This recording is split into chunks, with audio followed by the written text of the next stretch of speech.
there's so many things to do in Spokane. I come from Miami, Florida, which is so different from Spokane, Washington, and for a bit there, I was stuck in that mentality of like, oh, it's just kind of small. There's not much to do. I'm just going to kind of keep to myself. And this year, I just really put myself out there. I go out every other day and just, kind of check the calendar, see what Christina's up to. She's great on the socials, keeping everybody kind of up to date on events around Spokane. And it has been such an eye-opening experience. Just all the people I have met, putting myself in this room, in front of this camera that can be a little bit scary at times, and getting to like connect and network with people that have had, so many years of experience and so much knowledge and so much to share, whether that is within my field or just learning about making clocks or, whatever that may be. Hello, everybody. Welcome to Friday Conversations. It is May 1st, and there's so much about that we have tacos today because this Tuesday coming up is Cinco de Mayo and Taco Tuesday on the same day. It's kind of like when Halloween falls on Friday the 13th. We're stretching. We're stretching. We're having fun. Okay, well, we've got a super exciting guest in the room. I love the energy that we have going already, and that's a good segue for me to invite anybody that's watching at home. Come join us live any Friday. We're at different locations, so make sure you check to know where to show up. But being here in the room and hearing the conversations, and one of the things that I really love is in a space like this where people don't know each other, the beginning is kind of, I don't want to say awkward, but it's quiet, it's muted. People are like checking their devices to like make sure that they're like ready to transition into the space. They're kind of looking, sizing everybody up. Who do I want to know? And then as those relationship barriers start to break down, and I'm going to pick on Patrick. Patrick was telling us about clockmaking that he does, and it's just like these fascinating things start to come out, and you get to know somebody, and that's kind of the whole point of what we do here on Friday Conversations. Is we go beyond the surface, beyond the what do you do, who can I refer you to? Those are all important, but really get into who are you as a person? What makes you you? And how do we interact on ways that we wouldn't have necessarily thought? So we invite deeper connection is kind of the little catchphrase that we like to use. That being said, totally lost my train of thought on this. Oh, so a contemplation that I've been having lately is like I am overwhelmed by how many people are in this world. And not in the like, 8.7 billion, trillion, whatever the numbers are, like the actual numbers, because we can't wrap our heads around that. But like everybody in this room, like just the little minutia of connections, like what you do and the people that you're connected to in that realm, and then the connections that they all have.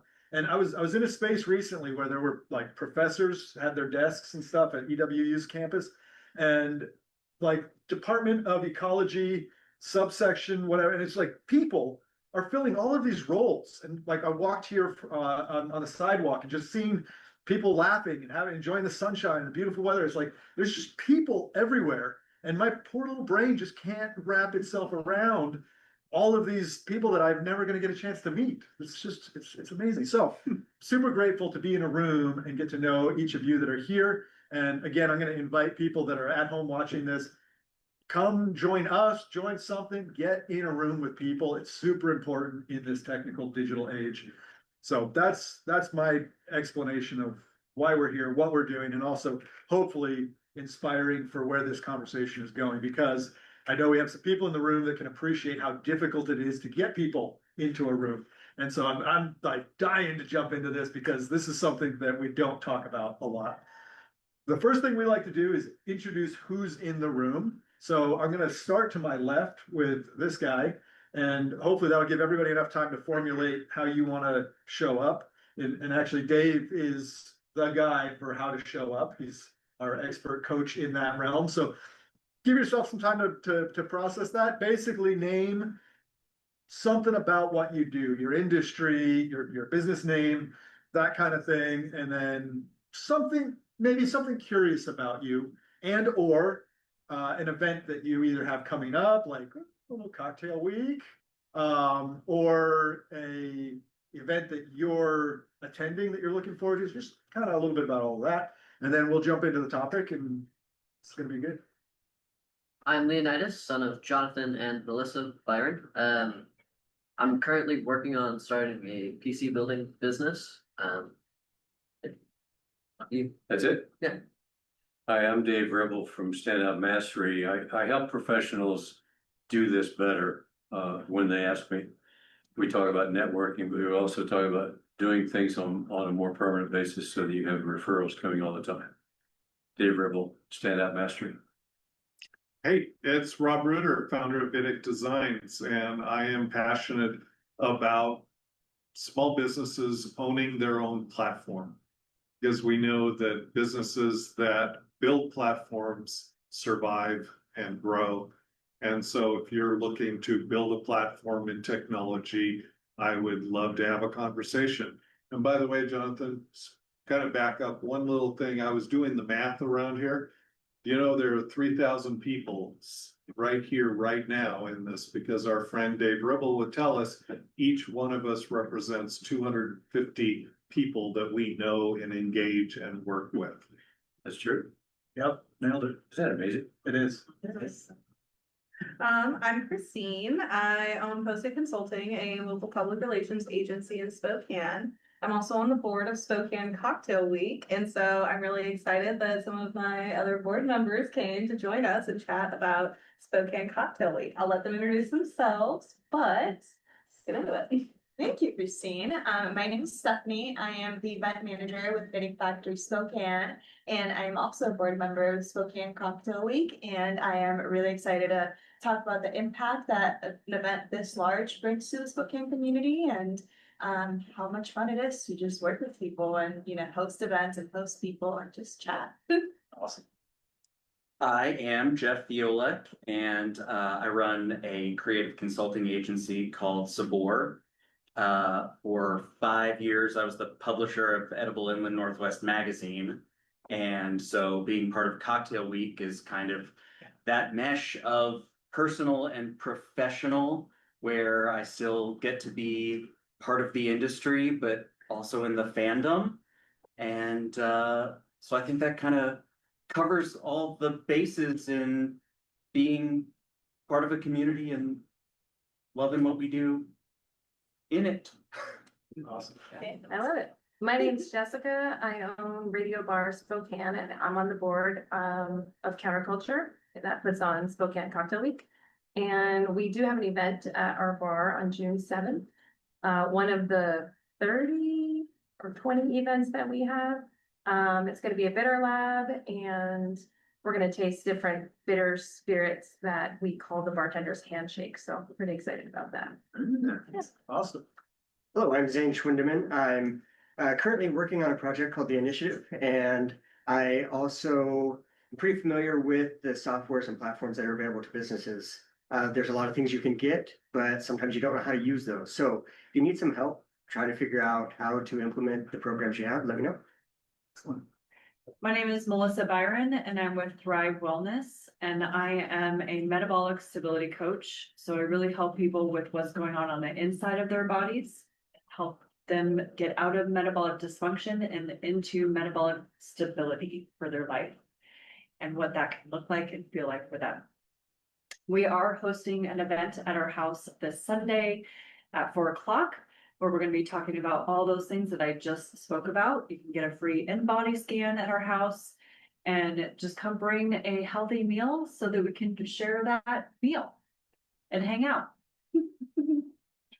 Hi, my name is Logan Buckenhurst. I'm the business development manager at the Spokane Valley Chamber of Commerce. I handle our membership. One event I'm so excited for this weekend is Bloomsday. I think it embodies our city so well, and it's funny. It goes along with what you were talking about, Jonathan. You're going to do this thing with 40,000 people. You're going to talk to them along the way. Yeah. You might never see them again. Yeah. Which is very crazy. But I'm just so excited about it. It's an amazing event we put on here in Spokane. Awesome. Well, Wrapping things up, I'm Pat Beaupre. My wife Phyllis and I own Mattress Today. We're a mattress franchise, sell mattresses. Phyllis would be here today, but today is the first day in a brand new location. We just spent a month renovating and finally put it all together and opened the doors today in the new location. On a personal side, I'm a woodworker, and Jonathan and I were talking about building a clock for a fundraiser that I donate to every year, CASA, which is court-appointed special advocates for children, and it's a great foundation. So if you're, I think the 16th is when their auction is, so. Yep.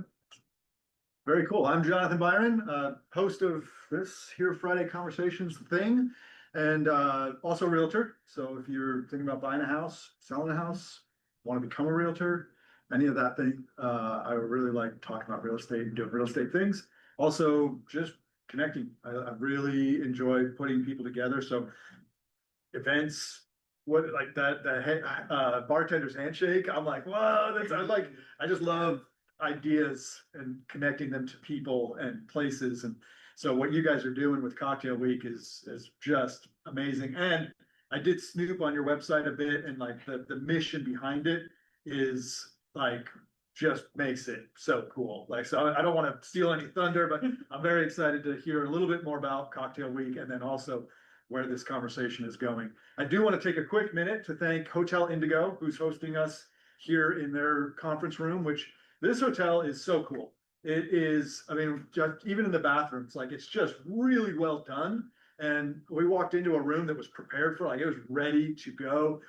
It just top notch. This is like, if you think you need to do an event, if you have so many things to do at Hotel Indigo, Erica, who's the sort of everything here, she's the queen of this place. She's amazing. She might pop in and we'll give her a chance to say hello.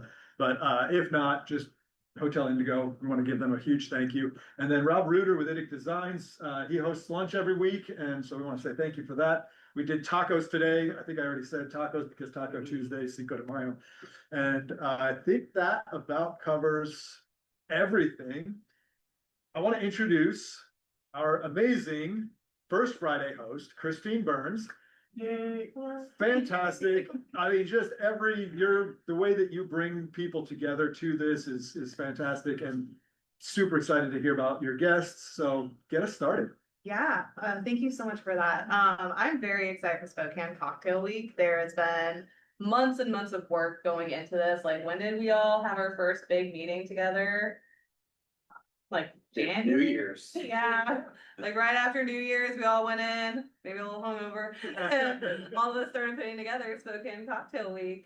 Dakota isn't able to be here today, but she's kind of the brainchild behind all of this. And she's done a lot of work in the hospitality space with over a decade of experience and in all levels of it, as a food and beverage manager, as a bartender, a bar back, server, all of the things. And with so much experience at every level, she's been able to create this really cool event series for Spokane Cocktail Week that helps people, whether they're in the industry or they're just a really big fan of great cocktails, find ways to have fun and be part of it. So our crew that we have here today, they've already introduced themselves. We have Stephanie, we have Jeff, and we have Jessica, and we've all kind of been working together to make this happen. And so Spokane Cocktail Week runs May 31st through June 7th. And maybe we talk about some of the events that we're going to have going on, then we kind of break down why we chose those events. So Cocktail Week kicks off on Sunday, May 31st, and the first event is brand new. It's our Spirits Expo, and that is going to be over at Brick West, weather permitting, on the patio. But that's going to be, it starts right off with us bringing in 10 plus distilleries that are going to have 40 different products to sample. And if you can only pick one event, that would be the one, because, hey, look, it's a beautiful day. We're outside in the park and we're adding a little alcohol to the mix. So that's brand new and pretty exciting. And then, because this has grown out of an industry focused event, we've got a lot of events that are only open to folks in the hospitality industry. Okay. And that is for legal reasons, but also because sometimes we just want to get together in the ways that we can't because we're working all the time. Yeah. So I think one of those includes like a Malort happy hour, and that's gonna close out the week. And Malort is a spirit from Chicago that is guaranteed to turn your face. And so that seems like a nice little bookend, but because it is a bit of a insidery specialty, yeah, let's come and raise a glass together. So those are the two bookends, and in between we've got tastings and classes. So what are some of the Every day other of the week. Yeah, there's. a education? Event at Tiny Tiki, learning all about rum. There's salsa events over. What is it? You just Elliot's. forget bar? Spokane Bar. Could I jump in and ask, 'cause there are probably people in the audience and even maybe in the room that are sober curious in that vein. Tails on almost every menu. That- We have 50+ bars participating. And so, the challenge that we gave to all the bars that are participating is that they would create a menu based off of the brands that are sponsoring, like Grey Goose and Espolone and Gaffard and down the list. And, also Seablip, which they make, alcohol-free spirits. Okay. And so, all of the bars have been putting, or I think almost all of them. It was a necessary thing to have a mocktail or a non-alcoholic Yeah. drink on the menu this year. Yeah. So we're pretty proud of that, yeah. I'm new to this, Mhm. Yeah. but you said several bars. So is there like a geographic map of what Yeah. is involved and what is included and what isn't? We have bars as far north as Busy Mulligan's up in Mead, and then we have bars all the way out to the valley. What is the furthest out bar in the valley? Boneyard? Boneyard, yeah. And then we have ones clear up the South Hill, all the way through Brown's Edition, throughout Spokane. So this has really been a So group really, effort. John, when you and Melissa take off, you're gonna be about 50 miles into this thing. Yeah. One thing we are adding this year is a true passport. And we did have one of the partners step up and say, yes, this seems like a great way for us to get involved. And so all 50 bars are going to have a stamp. Okay. And so you can go around and collect them. And yes, they all have mocktails, so you can get around safely. Yeah. Or I Everybody, think something that- everybody collects 50, all 50, then, and they're still standing. Yeah. Win something? We assume no liability. Bragging rights, you tried every bar in cocktail week. Yeah. Well, something really important to point out, I thought was the price of these tickets and for these events, all very affordable. Spirits Expo, I think after fees, it's about $42, which I think, having over 10 different vendors with a bunch of different things to try, you need to start putting math divides and things and Cheaper than a bar tab. cheaper than a bar tab. And it's like- $42, they pay for that, and then what else do they have to pay for it all? So we also have, if you want to attend the industry only events, we have our honorary bartender pass. And that is $40 that gives you access to some of these. They are exclusive, they are vendors that are coming in with product that's not available and allowing you to try it because they're hoping that they can get that account. So it's bringing in the sales, the community, and the spots to celebrate these products together and the craft. It's been kind of interesting, kind of seeing the growth of this. So I think last year, did we have 30 bars participating? And then it was only, industry only events. So this year, one of the challenges was creating a consumer focused side of the event. Okay. So taking some level of inspiration from even Inlanders Restaurant Week, where we would have different, or where they have different menus at different bars around, or bars and restaurants around town. We want to do something similar in a way that brought in our sponsors. So that's been kind of an interesting element to bring in. since most of us are industry or industry adjacent. It's been kind of fun saying, okay, how can we like take this from being a really powerhouse industry event to how are we gonna bring in the rest of the Spokane community and actually bring in some foot traffic to these bars that do so much to support, so. Cost. It's, this year, we haven't asked the Oh, yeah? bars to pay to be a participant. Yeah. We brought in the partners to help us foot the bill Oh, wow. because, in fact, our goal to build up this community is to attract as many people out there, make it as fun as possible, and help send them to these places. If you go to all 50, that's great. I want you to find one spot that you want to go to again. Yeah. After the event, and Sure. now you can become, a regular, and that's like your place to go, and just build the community within all of these local, small third spaces for the Yeah. community. Yeah. Okay, I have a real question. Is there food as well? A lot of bars serve minimal food, just Okay. as what's required by the state of Washington. Okay, But there are several restaurants that are participating that also have full food menus. So, okay. And among the events, there are some paired dinners. So Yes. also that Sunday, Sazerac is a big distiller, big brand, and they're doing a dinner over at Hogwash, benefiting Big Table. So again, it's let's call up our friends, see if they want to come and have a good time with us, and then just do it again.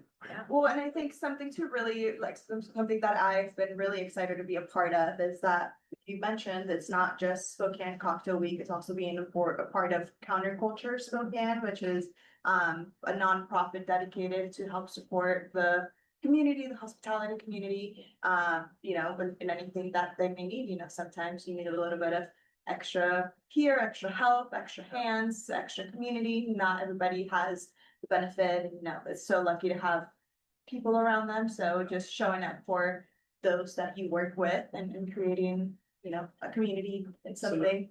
Yeah, real to help. I'd like to dive into that a little bit more because I connected with Dakota on Facebook and I see the work she's doing, for instance, in that.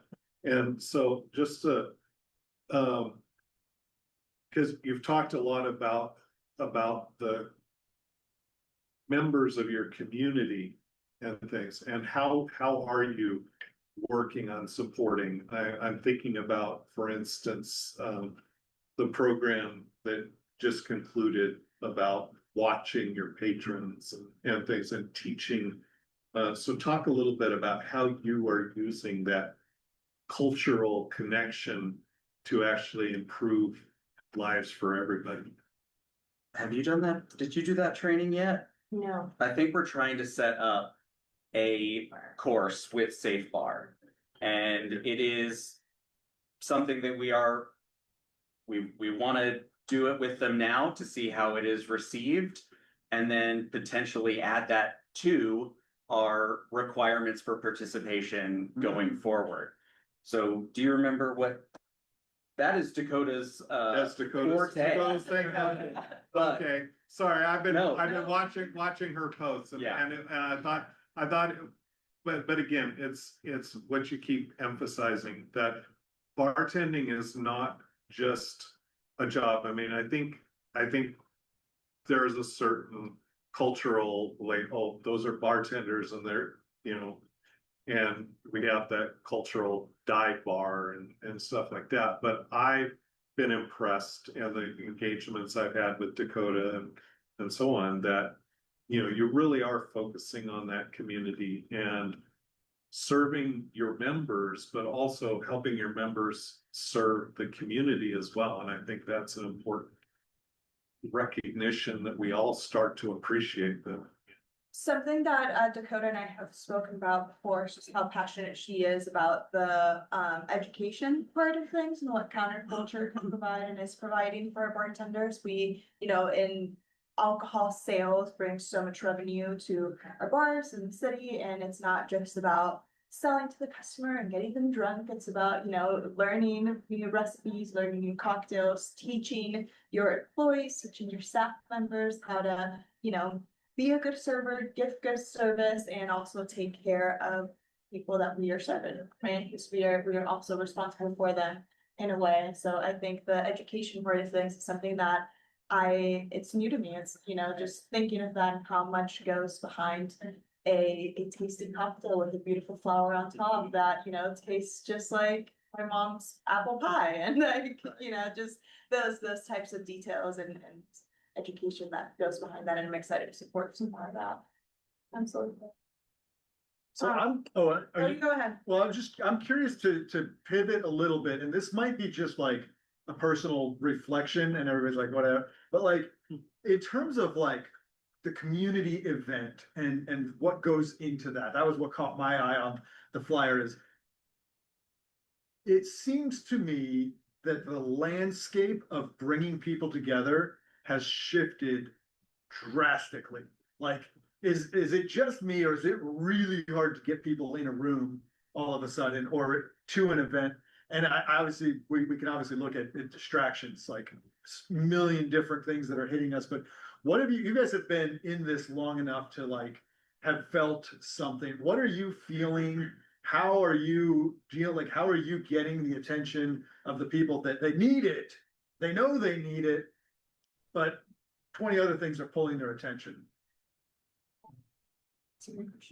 Can we ask the actual bar owner? Absolutely. Absolutely. I'm dying to know that. I don't know that I have the right answer for this. I was gonna say Christine, Postage Consulting, has really done a great job with the advertisement and just marketing and getting the influencers there on media day. And then the 250 people that they know, and then one person sees that and knows 250 people and just carries on, and hopefully the word spreads. I mean, social media is a free marketing tool, which has been really cool for my business. And I'm not great at it, but I snap a picture and I just make sure I'm consistent and I post every day. And I think with this, we've all been working hard in our own way, doing all sorts of little things that are making this big project come together. Yeah. Yeah. Yeah, part of the advertising component of this, so, I can't take all the credit, I can take maybe 20% of the credit for this one. So, we've had a huge team effort for this. Early on, we had a meeting with Disco Pickle, that's Trina, and we talked about what kind of designs and visuals we want, and she crafted this beautiful custom design for Spokane Cocktail Week that's going to last us years into the future, and created this beautiful look and just identity that we can plug and play into a variety of different advertisements and designs. And we kind of talked about, okay, if we get our wish list and get all of our sponsors and we fill every sponsorship package, what kind of budget are we looking at? And then what's feasible? If we don't fill all of them, but we're going to fill what we expect to, what's that budget going to look like? And then going through and breaking down okay, where are people actually seeing this message? So we actually started advertising for this, I want to say in February. Our first big advertisement that we purchased was an ad in the Inlanders drink issue, because they were highlighting different bars around town. So of course, if people are going to be looking through that guide and taking the pull-out guide out, of course, to find different bars around town, we wanted to be in it. Yep. So that was one of our early investments we made into advertising. And then another one that we did is we purchased a billboard, and that's gonna be going up beginning of next week or the week after. No, it's week after. Yes.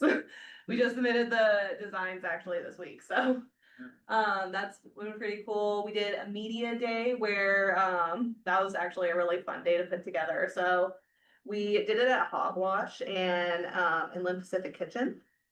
So we took over the IPK bar area and brought in 7 different bars around town, Radio Bar being one of them, and created content with different bartenders, kind of showed the diversity and the culture behind the different bars that are participating. We had the Yardbird from Hilliard there. We had Emma Ruse. Emma Ruse was there. The Alibi.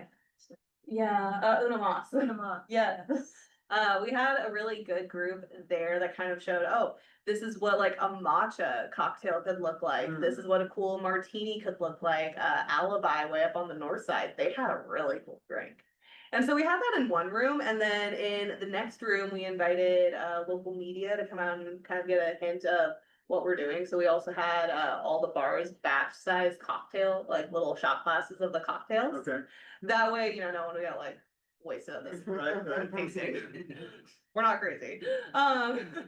So we invited media, we invited local influencers, and so at that event, we also got interviewed by 2 different news sources, which was fun. And then had, I want to say 15 to 20 influencers there, sampling, trying, taking content. And then because they came out and showed us that early support, they were first on the list for future collaborations. Nice. Yeah. Awesome. So it was very much like a long-term effort to promote this, but I think that's one of the things that people miss a lot when it comes to the event side of getting everybody in the room. Is it doesn't happen in a silo. Right.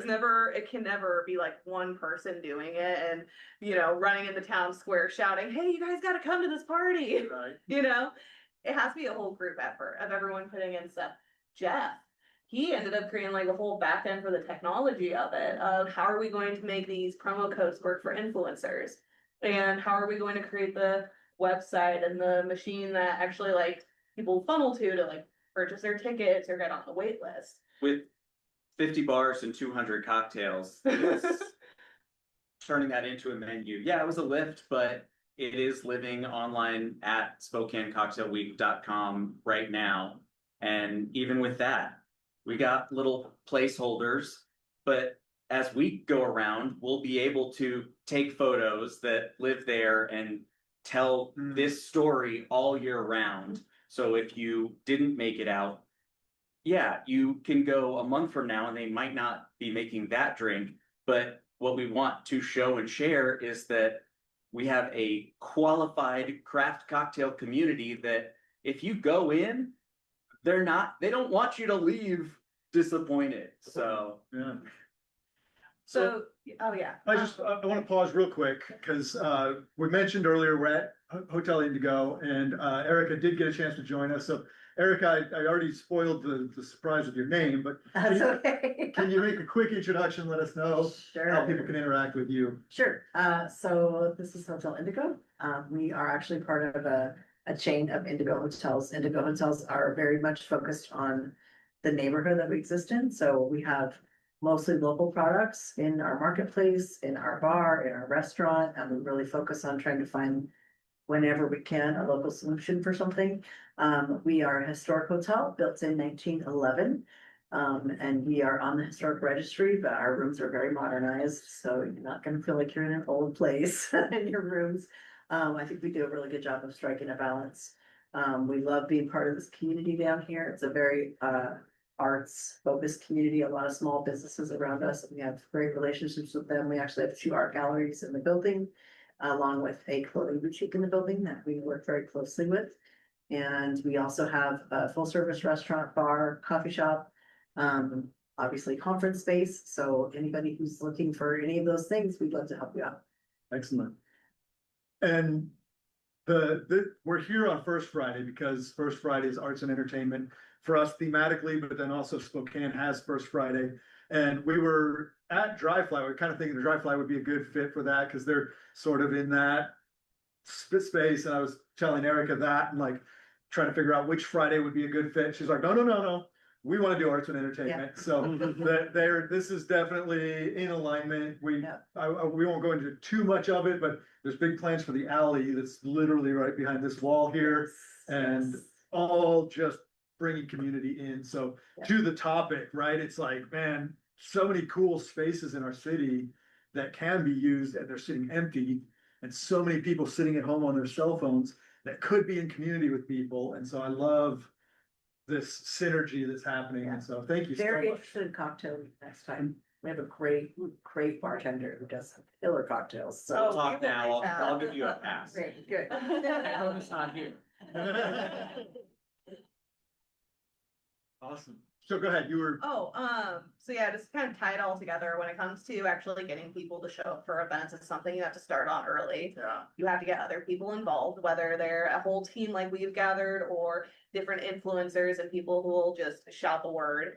You got to show up in all the places and in several different types of places that people will see it, whether it's outdoor advertising like billboards or traditional advertising like print ads in the Inlander, or modern social media and working with influencers, or even the earned media aspect of it, of getting them featured in different news stations. You want to have multiple touch points with people so they can hear about the event. Then you also want to like kind of play off some of the psychological aspects of it, creating that fear of missing out that, oh, people already got to taste the menu. Oh, I want to show up and give it a try, right? I want to see what's out there. Or letting people know that like there's different levels of involvement that are possible, right? And saying, oh, well, if I don't want to like go to all these different bars to try cocktails, but I want to go to a class on how to savor a champagne bottle with a sword, I can't, which that is one of the classes that we're doing. Yeah. I have definitely always wanted to do that. Yeah, I'm like, I'm going to that one. No one can stop me. It's gonna be great. Should I read off some of the events? I have a whole list pulled up. I'm gonna say yes, but let me Okay.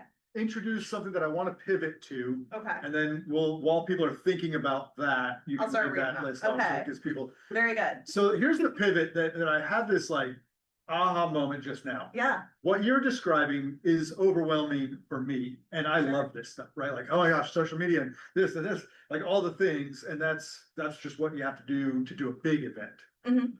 The pivot I want to make is for everybody else that's like, I don't need to plan a big event, I don't need a big, but I need community.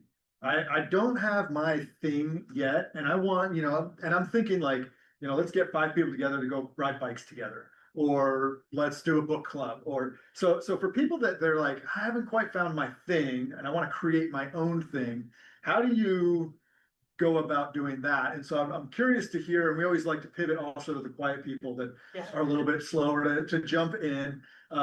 So just be thinking about like, where's your interaction with this? Are you somebody that very naturally attracts people to you? Tell us what you do, because like I'm very curious, like how does that play out? And if you're one that's like, that's just really hard for me, like I want to be able to attract people, but every time I try, nobody shows up. Like, tell us that, and maybe we can troubleshoot it a little bit. So that's the pivot we're gonna make. Read off your list of all of these amazing events that are coming up at the end of the month. All right, I'm gonna break it down by the days for us so that we can all stay on the same page. So Sunday, May 31st, we have the Spirits Expo at Brook West. So that's the event we were talking about earlier. 10 different distilleries, 40 drinks to try. It's gonna be great. That evening, we have a hogwash and Sazerac dinner benefiting Big Table. And if you've ever had hogwash, it's so good. And if you've never had it, I'm sorry for you. There's your chance. Monday, we have the Spaghetti Bar at Elliott's with Campari and Fours.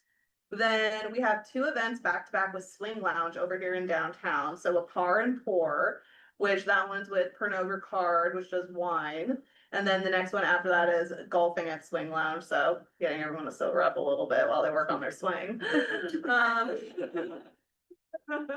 We have Vindictive Wings at a Screwdriver Bar, aka Mind Eraser Monday over at Durkin's. Tuesday, we have a Gin and Tonic Happy Hour. We're doing a tour to Remy with Remy Martin at High Neighbor. We're doing a mock 007 at Barrel Thief at the Boneyard, which that one's gonna be like a racing themed event, which is kind of fun. An Agave Oasis event over at Pure Northwest, so it'll have like a make your own highball bar, and it's gonna be music and fun up until 11 p.m. Wednesday, we have Rum Club with Zach over at the Tiny Tiki. We have the history of distilling with Brown Family Spirits and Badass Barware and Dry Fly over at June & Co. We're gonna have karaoke that evening at the Yardbird. The next day, on Thursday, we have Taste of Scotland at Tora Tea with Pernod Ricard. Teeny Time with Grey Goose at Ruins. And then we're having an illegal event, or as we call we've been calling it an illegal event. It's with the Mezcal brand Illegal. So See what you did there. So, tacos, mezcal, tattoos over at Barachos. Sip and savor the next day at House of Brunch with Pernod Ricard. Sazerac happy hour at Uno Mas. And then on Saturday, we're going to the Davenport Grand and having a patio party. We're also having an Underberg happy hour. Raise your hands if you ever had Underberg in this room. Okay. And then we have an event that evening at the Knitting Factory that's going to be amazing. Yes. And then Sunday, Bitter Lab at Radio Bar, Malort Happy Hour at Heritage, and then we're ending the night with a movie night at Trust. Wow. Lots of events. Most of them, if you get a bartender's badge, you can get in for free. There's about 5 or 6 on that list that are individually ticketed. Most of them because they're raising money for special causes. Wow. Wow, that is a lot. It's a Yeah, It's a is. very well-rounded list. It's going to be the best week of the year.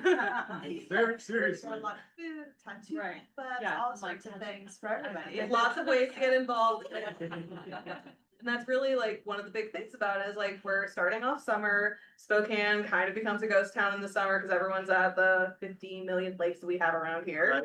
You know?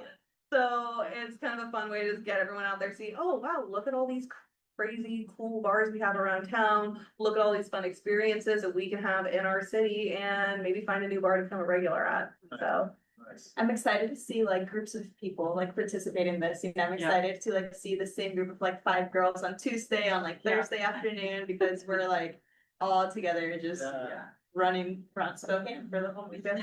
First week of June. So cool. All right, so hopefully you guys weren't too consumed by thinking about all the fun things. And we're thinking about how do we interact with this in a smaller scale?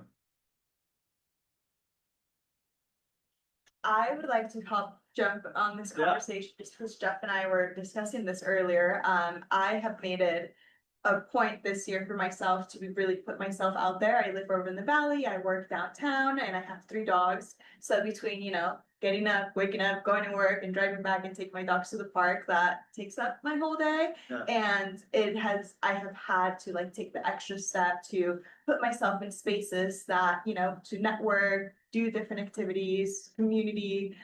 There are so many things to do in Spokane. I come from Miami, Florida, which is so different from Spokane, Washington. And for a bit there, I was stuck in that mentality of like, oh, it's just kind of small. There's not much to do. I'm just going to kind of keep to myself. And this year, I've just really put myself out there. I go out every other day and just, you know, kind of check the calendar, see what Christina's up to. She's great on the socials, keeping everybody kind of up to date on events around Spokane. And it has been such an eye-opening experience, just all the people I have met, putting myself in this room, you know, in front of this camera that can be a little bit scary at times, and getting to like connect and network with people that have had, you know, so many years of experience and so much knowledge and so much to share, whether that is within my field or just learning about making clocks or, you know, whatever that may be. So I think like a really big part of, you know, creating that community is just putting yourself out there at least once or twice to just find that other groups of people that, you know, maybe don't do it as often or that would like to get together, you know, and bike around the trail, which is so beautiful. Like how fun is that? I live right over and I get to like walk my dogs, you know, up and down the trail every morning. And it's just like a beautiful experience that not everybody gets to enjoy in Eastern Washington, where, you know, it's a little bit more deserty. Right. So So can you tell us about more of those smaller networking opportunities in Spokane that maybe some of us have on a more individual scale? Cause yeah, definitely. On a more individual scale, I may not be the best person to answer that just because with my field working with Knitting Factory, it's allowed me to be in spaces like with GSI, Visit Spokane. But I mean, meeting Christine really and just like working with Post Consulting or just reaching out to Dakota, who I met when I first moved to Spokane, and I've just kind of kept that connection there. You know, we're friends on social media, and anytime she has some sort of event or something that I'm interested in or just like have questions about, I, you know, just texting it's funny. Like I'm so bad sometimes about like getting back to my phone and like picking up my phone and texting a friend and just putting myself, you know, like getting my phone out and sending that text, something as simple as that, and just asking, hey, like, what are you doing this weekend? Or, you know, what art exhibit are you interested in this week? You know, first Friday for May Friday. Yeah, first Friday. First Friday of the month, I'm learning today that there's, galleries open up and they have all these types of events, galleries in the Spokane area that I've never been to, Okay, so I think that's something I'm gonna throw myself in today, yeah. Yeah. Cool. Some spontaneity, it's a great Yeah. answer, yes, Yeah. exactly. Yeah. I'll add to that. Couple ways that I've grown my just network of people and friends over the years is one, volunteering. Finding an yeah. organization that you believe in and that you're gonna meet like-minded people. I'm super involved with Spokane Civic Leader, for example. My husband and I have been volunteering there for about 13 years and now he's the president of the board and that's really expanded our circle and spend a lot of time with those people. Another thing is just, besides going to like a networking event, just go to events where there's people that, like if you're a gamer, go to like Garland Brewers has, every once a month they have a board game Saturday where you can just go play board games and meet people. They have different, and my sister happens to own that place, so. But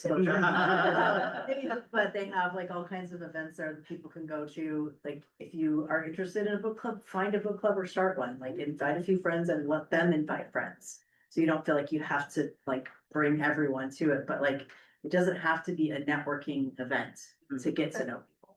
Yeah, absolutely. It's been really fun hanging out with those people I meet at work or via networking events outside of like a network event environment, because, you make those connections and then now, we may be hanging out at your house on Sunday and just like chatting about health and all the things. So I think that's when, just like the smaller groups and just whatever it is that you're interested in. It's fine. The first step is always the hard one, right? Like doing it the first time. I feel like after this, I can show up every Friday and talk in front of this camera because it's a lot easier than whatever you have built up in your head. So, right. I told them it wasn't scary.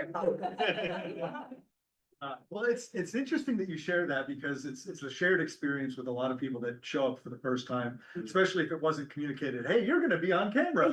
And those of us that have been doing it for a while, we're so used to it. Like I I like to try to talk to our people at home and all of that, so I am conscious of it. But it really is just a great conversation in the room. I am curious, and I really want to keep pausing for those of you that haven't shared. And it is invitational. If you're like, no, I'm good, I don't need to share, that's okay.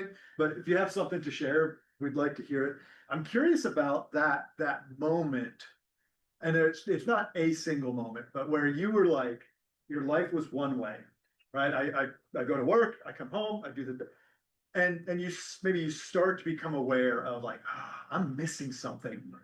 And then you kind of push that down. And you're like, but it's okay, because I gotta do it.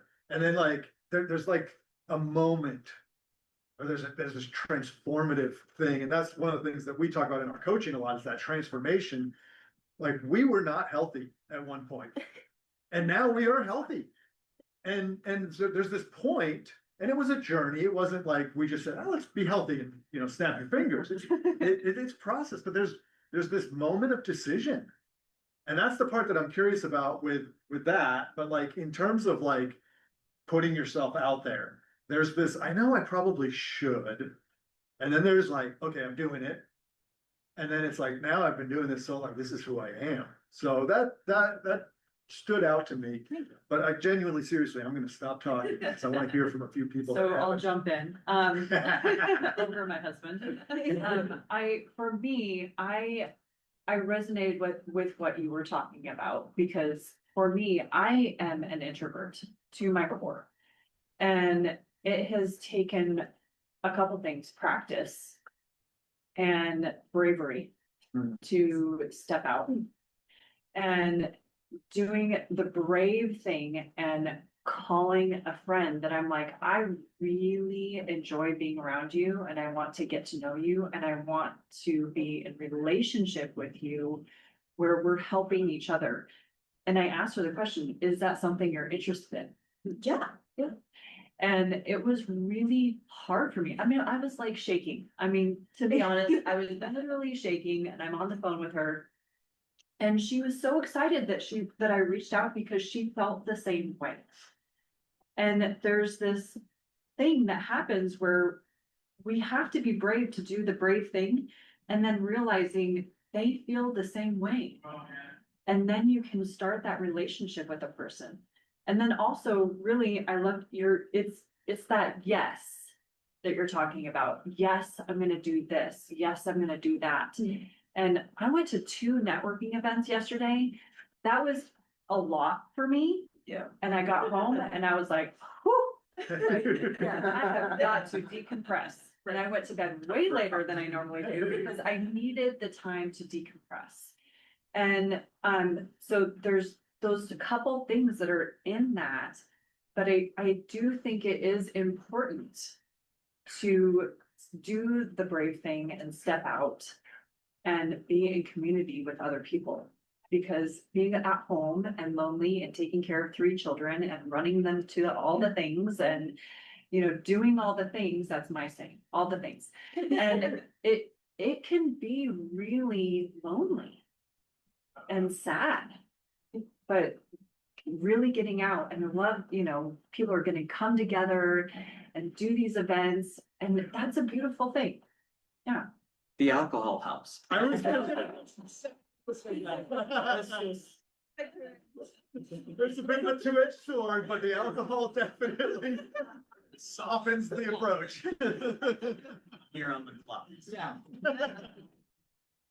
First network event with GSI, I was so surprised to see that part of like your event ticket includes, you know, a drink, like a complimentary drink and then some appetizers and, you know, I didn't know what to expect and you think, you know, professional, you know, not drinking alcohol and just being very serious and shaking hands and it's nothing like that. You know, you're offered a drink if you like, just because we're there to just communicate and be human and be all humans in the same space and not, you know, online. And I think, you know, with your point of asking earlier, like how do we get people together in the same room in a time where you can just do everything virtually and it's you know, just I think bringing that energy, just being like pleasant and approachable and open to discussion just does like a lot for community. And you know, people start now they want to hang out with you, you know, now they'd rather come out and do this group discussion because I'm excited to like be around people and like meet other like-minded individuals where I could have just, you know,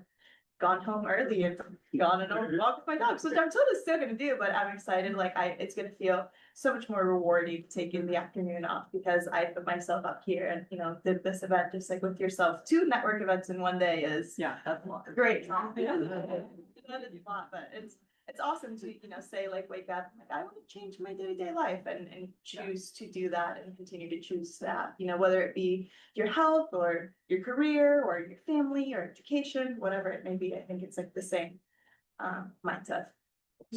Well, and as someone new in the business space, I went to the Alignable event last night. And I think that's also something I'm realizing with all this is we just have to be patient with the process of growing your business and making connections, you know, because I think it may be easy to think that if your big break doesn't happen right away, or, you know, if you don't have a whole list of, in my case, I'm a life coach, so a whole list of clients right away that maybe you're not doing something right. And I just think it maybe comes back around to, you know, putting the steps in. Absolutely. And being willing to give another yes and try it again and you know just keep trusting in the connections that there's just as much value in it as there was before. It just takes time. Melissa, when you were talking to it, kind of brought up a couple of thoughts for me. I had a chance to meet with Dave this week and we talked about a few different things. And one thing he asked me to do, and then he's like, is that uncomfortable? And you know, it's funny because my initial thought was I should say no.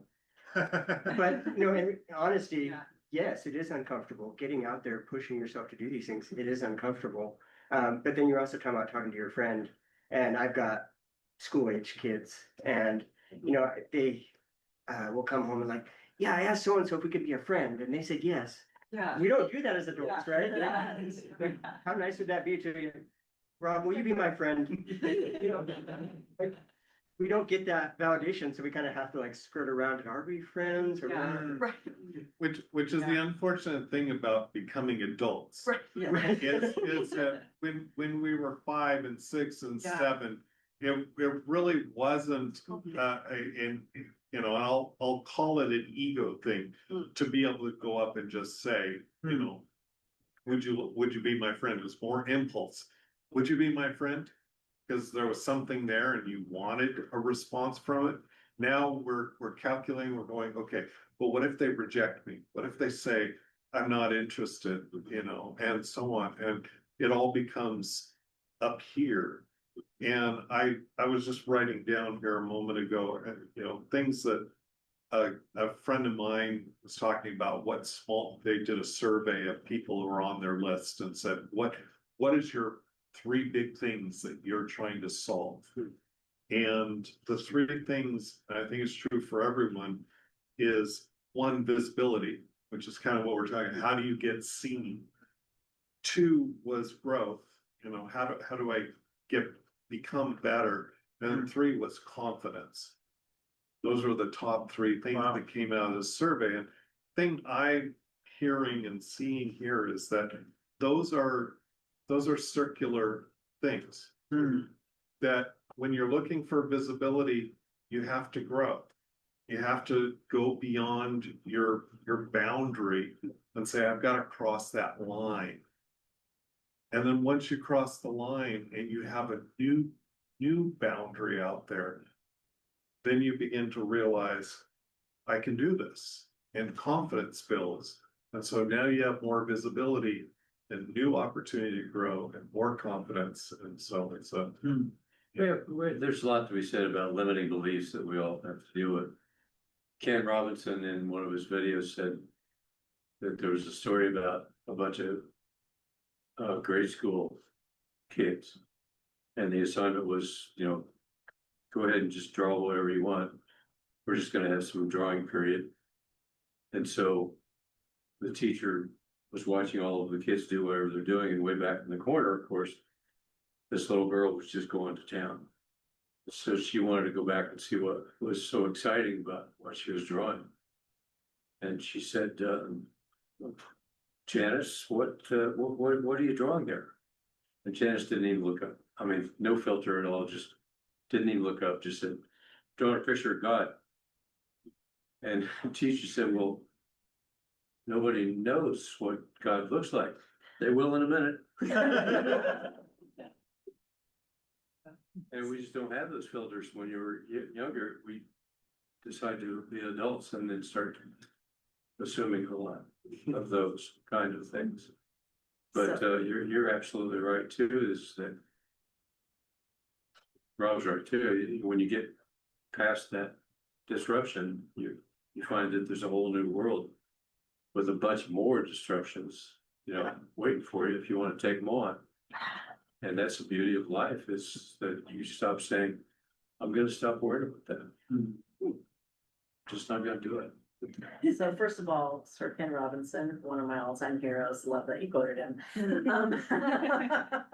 But it's funny that you say that, because I have someone who came in to meet with me about a business thing, and we kind of hit it off, and I mentioned to her, we have jazz nights here, which we do every Friday, Saturday night, 7 to 9, live jazz.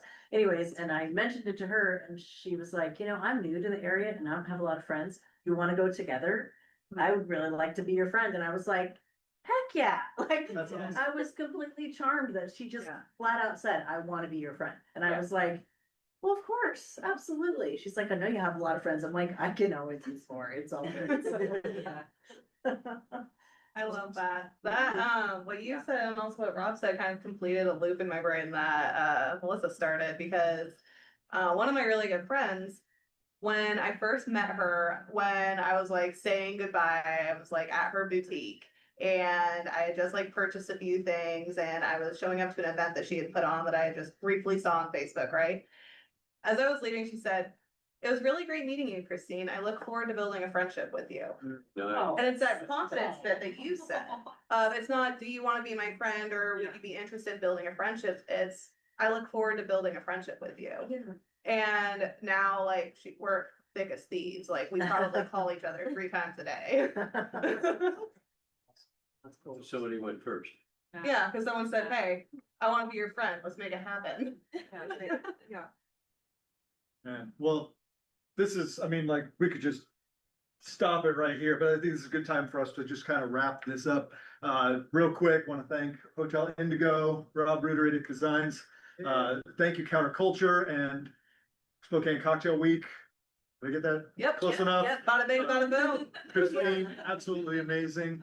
The thought that I had with the whole introvert, extrovert, and a lot of this stuff that I've become really interestingly aware of is that, well, first of all, like nobody is thinking about you as much as you think they are. Yes. Like we're all so stuck in our own heads that like nobody's like critiquing your clothes the way you think they are, all of that stuff. But something that is interesting, I'm like fully confessed extrovert. I love people. I love all the Kidding. Stop. True confession, I struggle, like you three are new to me, and I feel intimidated when you guys come in the room. I'm like, oh, like, I don't want to get in their space. I don't want to be like the initial like, hi, I'm Jonathan. That's everybody, you know, we all do that. But like that whole like, hey, I want to sit down with you. I want to get to know. I'm intimidated. I'm assuming that you guys are like, I mean, you run the knitting factory. Like, come on, like it's intimidating. I was just at the knitting factory for Josh Ritter. Was that last Friday, 2 Fridays ago? Amazing, amazing venue, love it.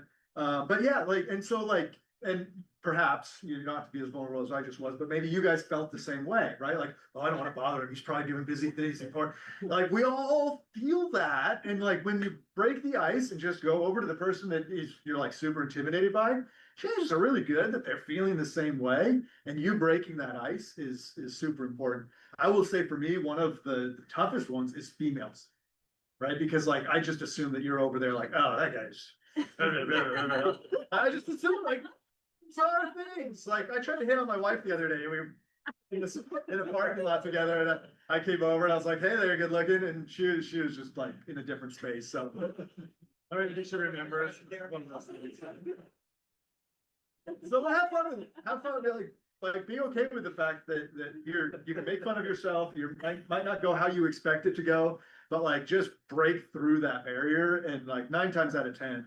The outcome is just absolutely amazing. So, well, thank you everybody that's in the room. This was a great conversation. I super appreciate you guys taking the time out of your day to be here. And we will be at Innovia next week for Friday's second Friday, talking about generosity. Yeah. But yeah, it's after 2, so we'll see you next week.